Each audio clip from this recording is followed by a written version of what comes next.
All right, so I'm talking about the bipolar world. So U.S. unipolarity, following 1945, created this kind of... Amila with the 10, what's going on? Wow. Amila with the 10, what's up? It's the system of super imperialism that Michael Hudson talked about. So they actually, in actual fact, there's a specific kind of circuit of, dollar recycling, the recycling of imperialist super profits. That's what U.S. unipolar, the unipolar system was. It's what Michael Hudson describes as super imperialism. Okay, so there was a bipolar world that, in fact, did not create an alternative system at all. So the Soviet so look, this is the snake, okay?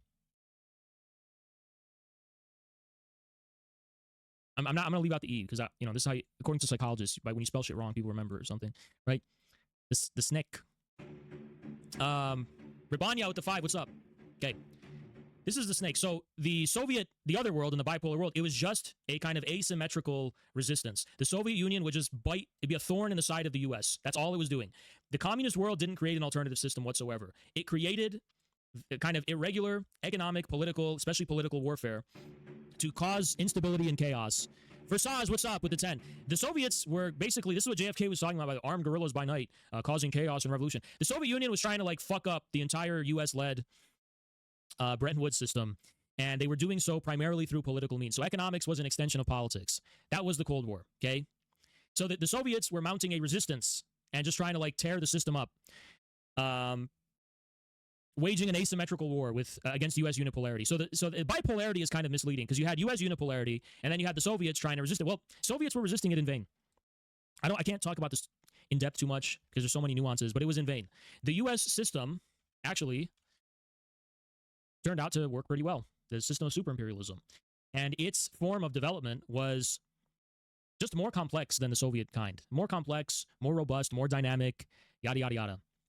So this is a fact, by the way. This is a fact. So this is the U.S. unipolar world. The American snake prevailed, okay? So 1991 or 1889 happens. Poland want to be part of the New World Order, please. Czech Republic is a noble European member. All right, so, there were these kind of epicycles within the U.S. unipolar system. This is the EU right here. So remember, I don't know how to explain Michael Hudson's super imperialism in a really simple way, but I'll just explain it this way. In essence, super imperialism emerges when imperialist capital undergoes a transformation where the same forces that are exporting capital are also simultaneously importing it, okay? This is so complicated. Lenin talked about imperialism primarily as the export of capital, right? But in super imperialism, you have the export of capital in the form of financial capital, which simultaneously establishes you as the importer. So this is what they mean by dollar recycling. It's this dual status of being being a creditor and a debtor. So for example, when the Federal Reserve, when it prints money out of thin air, it's doing it as a loan, and it's pumping credit to fund the U.S. economy and to fund primarily the U.S. military, right? So it's credit. They're printing money, and this is a form of credit. Okay, but they're also creating, they're creating debt. So they're becoming a debtor because the way that they print money is that they issue bonds and they have to pay these bonds over a period of time. So it's this kind of syzygy between being a creditor and a debtor that basically defines U.S. unipolar imperialism, the whole system of dollar recycling, okay? I'm simplifying the fuck out of this because I just don't have the patience to fucking go so in depth that it's going to take 3 hours. So this is unipolar imperialism, okay? Dollar recycling. Now, I'm simplifying a lot, and I'm not even getting to the origins of how multipolarity actually emerged. But multipolarity, let's say, we're talking about China, is different.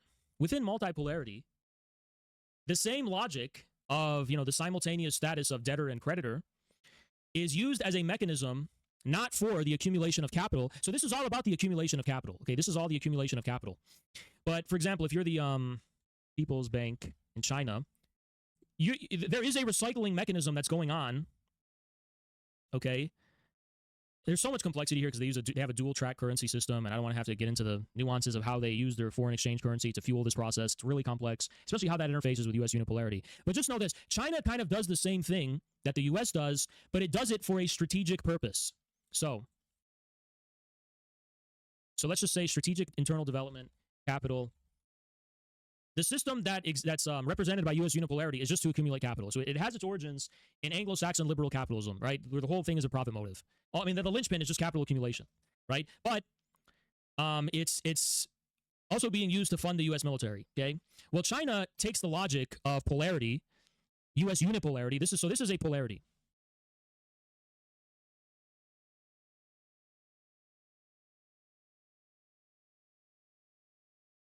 This is what economic polarity means, okay? This is a polarity. This is what it is, okay? So, this polarity, which was abstract and global, became something regional, civilizational, and determinate in China because China has this kind of profit recycling mechanism internally whose purpose is to fund or facilitate strategic internal development. The same thing, so China literally borrows from itself. Okay, can I just explain this? Like, because it's so fucking simple. The Chinese People's Bank will print money to build fucking railroads, and they'll build fucking infrastructure, and they'll build fucking cities, and then they'll pay, and then they're in debt to themselves, and then they'll pay themselves back when those things become economically lucrative and efficient. So they'll print money as a debt to themselves, and then they'll pay themselves back when it fucking yields results. Like it's just that fucking simple. So after the SMO in 2022. Russia started doing the same thing. Russia stopped being a net borrower from, global financial institutions, and Russian banks just started internally lending to themselves, to Russian enterprises, to Russian strategic sectors of the economy, in line with a industrial policy that was based on internal strategic economic development. So Russia cemented its status as an independent pole when it stopped being a net borrower, and it started just pumping out its own credit and borrowing from itself to bankroll its own development and fund its own development. So I'm skipping all of the scams that you hear about BRICS news and Bitcoin shit. I'm just giving to you what actual multipolarity is. You have something that was universal and abstract and only for the abstract purpose of capital accumulation. This system kind of regionalized in a sovereign way because the Cold War, it was very clear. America won the Cold War. China understood this. Russia understood this. So they adopted a very complex economic system that was in many ways inspired by the U.S. global capitalist system, but which was put in the service of strategic internal development rather than capital accumulation. And that's what happened in Russia. First, it happened in China, and then Russia slowly started doing this. How did Russia start doing this? Russia started doing this when Putin nationalized the energy sector. When Putin nationalized the energy sector, which is actually what put him into conflict with the West, that was actually used to build the basis for Russian capital for the purposes of independent development internally.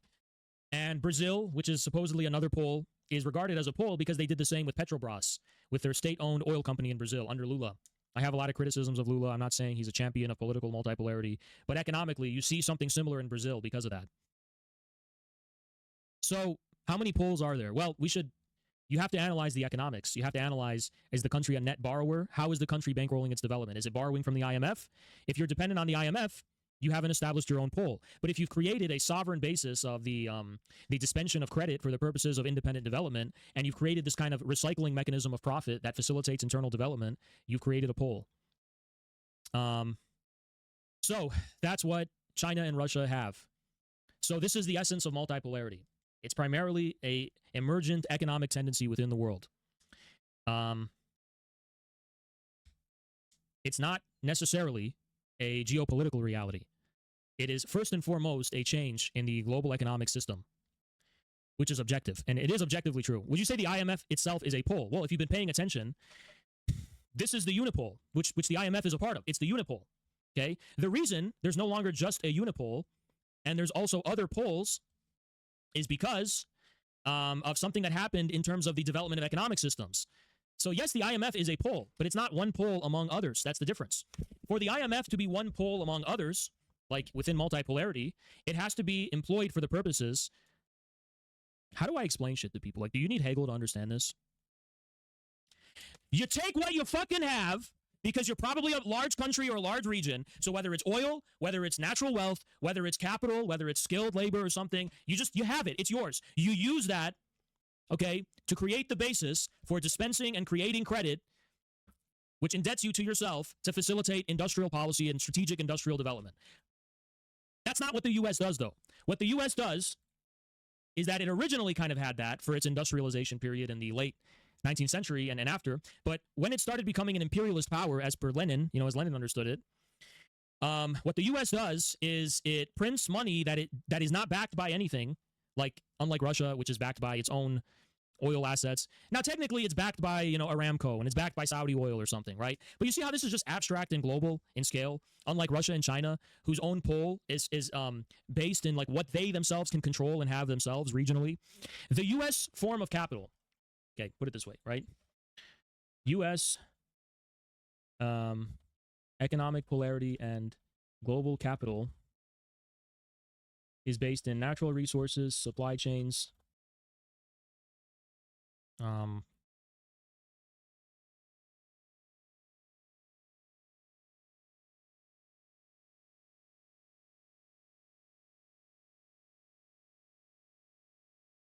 okay, typing it is easier for me than saying it. Can you understand this? When the Federal Reserve prints money, like what is that what is it securitizing, What is it collateralizing, I should rather say? Trust in the US because we have a big navy. What's the collateral for when the Federal Reserve prints money? The collateral in the case of Russia and China is A, the existing industrial and natural resource wealth that they have, and then B, future ability to develop and therefore pay it off. But in the case of the US, it's actually nothing. There's no need to even consider that because it's nothing. It's based on the abstraction of financial capital and nothing else. Now, in reality, we know that's not the case. In reality, you have Aramco, you have all sorts of things which collateralize the U.S. Dollar capital, right? But that is not like systemically something guaranteed, like formally, unlike Russia and China. So U.S. unipolarity is just not viable. For many reasons, it's not viable, okay? It's not viable. I'm not using any more language. I'm telling you why it's not sustainable. A, it comes at the expense of strategic internal development. Because it's based only on capital accumulation. It's not based on a strategy.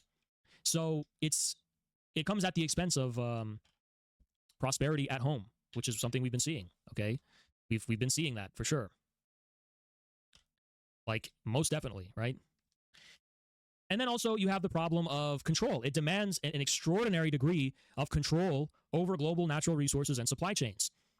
This is, if you look at the balance of payments, which is a term that Michael Hudson loves using, doesn't add up.